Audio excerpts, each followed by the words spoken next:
Quelle est l'utilité et surtout la puissance d'utiliser ce que l'on appelle un range? L'analyse technique, c'est vraiment quelque chose de puissant lorsqu'on veut faire des gains phénoménaux, que ce soit sur le forex ou bien encore les crypto-monnaies en général. Donc, je vais t'expliquer l'intérêt d'utiliser un range, comment le faire, quels seront les points de contact. Bref, je vais aussi te déconstruire le mythe d'utiliser uniquement que des mèches ou que des clôtures. Moi, je vais te montrer qu'il est possible d'utiliser les deux en même temps et tu vas voir l'intérêt que ça aura.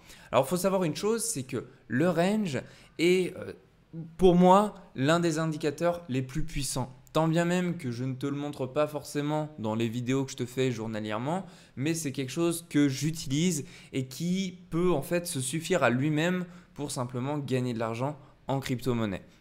Donc je vais te montrer tout simplement avec un cas concret sur l'actif du Bitcoin comment l'utiliser. Et il faut savoir une chose, c'est comme le marché est fractal, c'est-à-dire qu'il se répète tant bien même que ce soit en une seconde ou bien en monthly, le range sera de sa même utilité, hein. Ça se fera de la même manière. Donc, il faut savoir une chose, c'est que quand tu traces un range, en fait, c'est pas juste quelque chose de magique. Ce qu'on appelle le trading retail, en fait, tu sais, tu dois sûrement connaître les résistances ou les supports. Donc ça, c'est un support. Une résistance, tu t'en doutes, bah, du coup, c'est vers le haut, c'est quelque chose comme ça. Et ben, qu'est-ce qu'on te dit dans le trading retail? On te dit, bah, dès que la résistance, elle est cassée, on rebondit dessus pour partir à la hausse.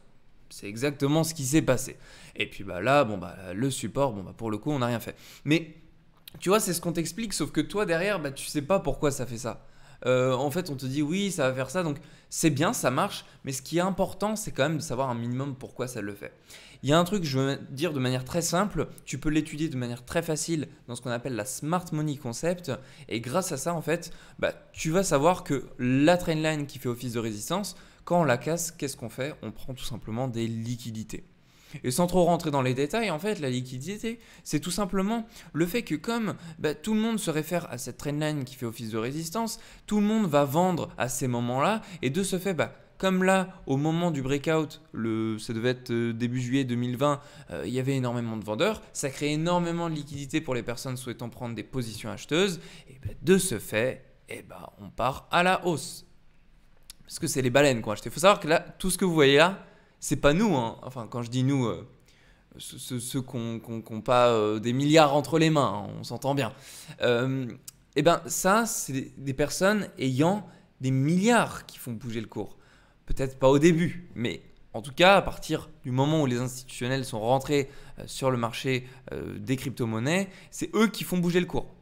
Donc nous, on n'a aucun pouvoir là-dessus. Donc maintenant, je vais t'expliquer donc, maintenant que tu sais que la résistance, elle se fait casser souvent pour justement prendre les liquidités, couper les stop loss des personnes, je vais te montrer comment faire un range. Alors là, je t'ai mis deux exemples du coup en monthly.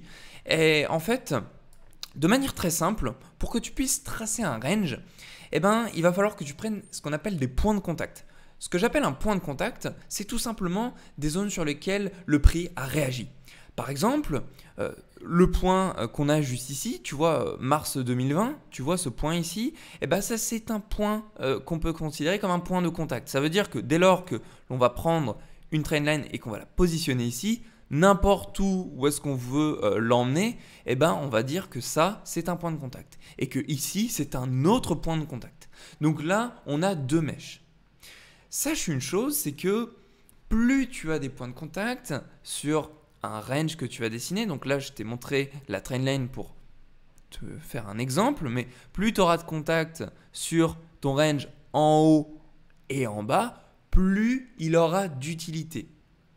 Et il y a une autre manière qu'on t'explique aussi, c'est que tu peux le faire, les points de contact, aussi sur les clôtures. C'est-à-dire, tu vas te mettre ici, clôture, tu vas reporter ça au bout, et là, autre clôture. Donc, tu as un point de contact, deux points de contact.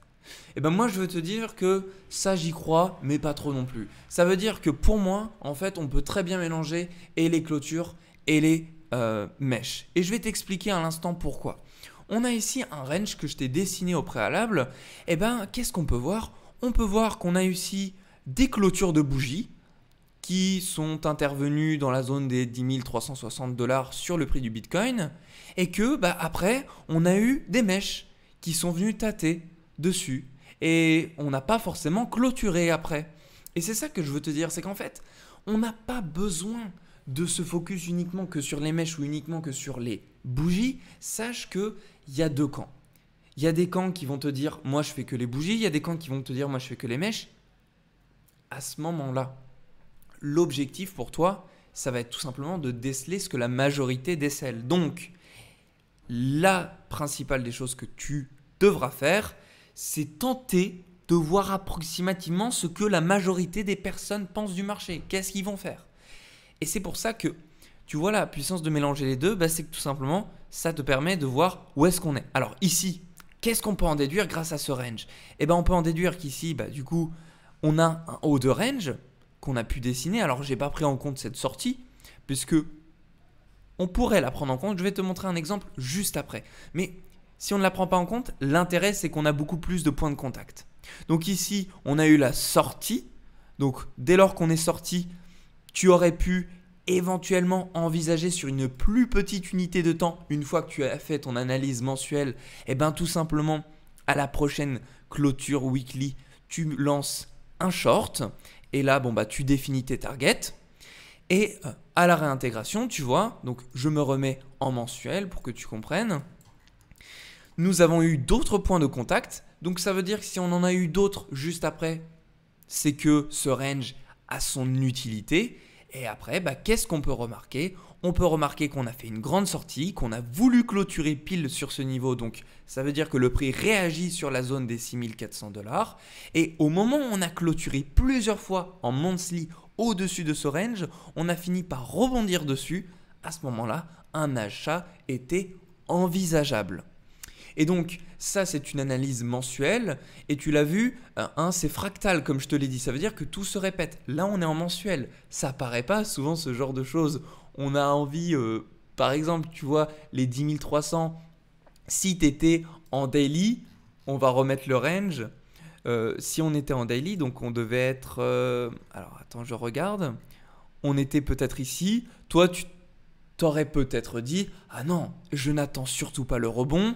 On a un écart au plus haut de 20%. Moi, je crois que le Bitcoin va partir beaucoup plus haut. » Dis-toi que si tu avais regardé en monthly et que tu avais été beaucoup plus patient, tu aurais vu qu'en fait, il aurait pu se passer un rebond comme on avait pu le faire du coup en septembre 2020. Et à ce moment-là, en ayant une vue un peu plus dézoomée, tu aurais profité de toute la hausse.